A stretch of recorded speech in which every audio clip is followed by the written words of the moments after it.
Hello जय हिंद। स्वागत है आपका हमारे YouTube चैनल पे। आज जो बच्चों ने सवाल भेजा है वो साधारण ब्याज और चक्रवृद्धि ब्याज का एक मिक्स सवाल है। दोनों को मिला के ये सवाल पूछा गया है। सवाल आपके स्क्रीन पे है, जल्दी से हम सवाल पढ़ते हैं और देखिए आज का सवाल क्या आया है। आज का सवाल कह रहा है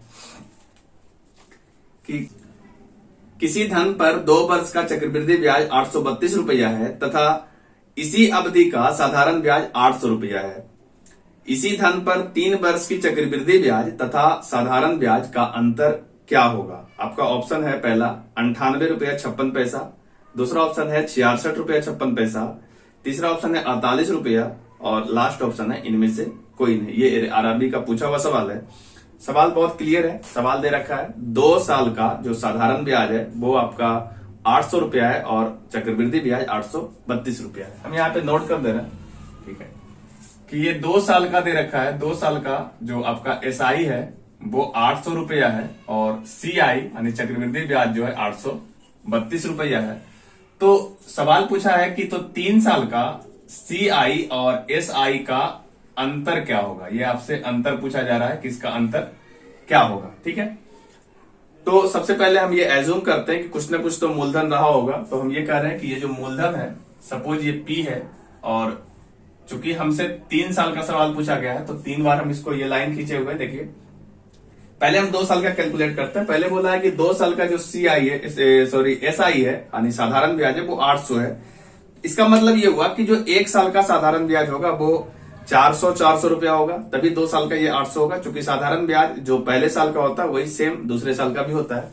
इसका मतलब हम इसको ऐसे लिख सकते हैं कि 2 साल का जो साधारण ब्याज है वो 400 और 400 रहा होगा, ठीक है।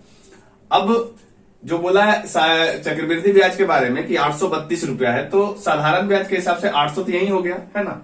और जो ये 400 पे जो दूसरे साल में हमारा ब्याज लगा होगा 8%, सपोज हम इसको मान लेते हैं, तो ये वैल्यू आपका 32 रुपया होगा। तभी आपका चक्रवृद्धि ब्याज 400, 400, 800 और 32, 832 रुपया हुआ होगा, ठीक है। अब हमको ये पता कर लेना है कि 400 का कितना प्रतिशत 32 रुपया होता है, ताकि हमको ये आर का पता चल सके। तो जब हम इसको आर को निकालेंगे ना, 400 का कितना परसेंट 32 है, तो आप देखिए 1% का वैल्यू 4 है ना। 1% का वैल्यू 4 है तो 8% का वैल्यू जो है 32 होगा। डेट मीन्स ये कि आपका ये आर जो है 8% निकल करके आएगा। अगर आपको ऐसे दिक्कत होता है तो आप इस तरीके से निकाल सकते हैं कि 400 का आर परसेंट यानी आर बाई 100 इक्वल टू 32 है। तो ये देखिए 0 0 कैंसिल होगा तो ये आप कैंसिल आउट करोगे तो ये 8 आ जाएगा, यानी आर बराबर जो है 8% इस प्रकार से आ जाएगा, ठीक है। आप ऐसे भी निकाल सकते हैं और डायरेक्ट भी बोल सकते हैं कि 1% 4 रुपया है तो आपका 32 रुपया कितना परसेंट होगा, तो 8% होगा। तो यहां से आपको पता चल जाएगा कि जो रेट रहा होगा वो 8% रहा होगा, ठीक है। अब हम लोग तीसरे साल का कैलकुलेट करते हैं।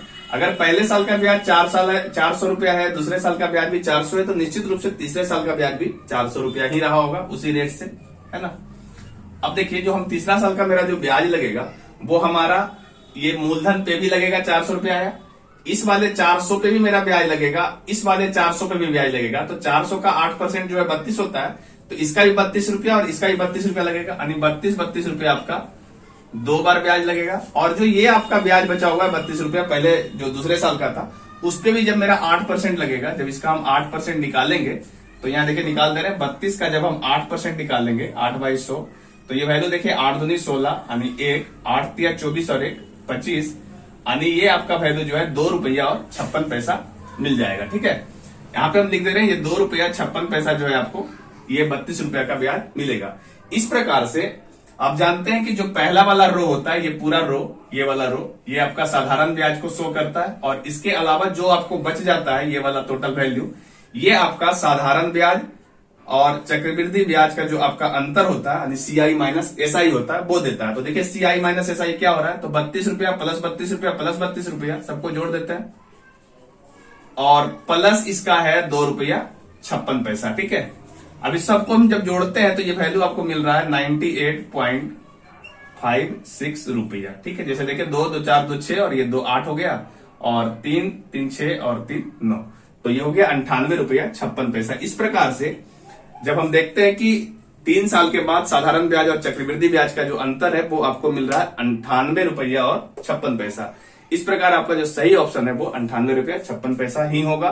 उम्मीद है आपको ये सवाल समझ में आया होगा और जो इसका कॉन्सेप्ट है वो कॉन्सेप्ट आपको सीखना पड़ेगा। अगर आप थोड़ा बहुत कॉन्सेप्ट में दिक्कत है तो आप कमेंट में लिख सकते हैं। जो इसका बेसिक कॉन्सेप्ट होगा उस पर भी हम जल्दी ही वीडियो ला देंगे, ठीक है।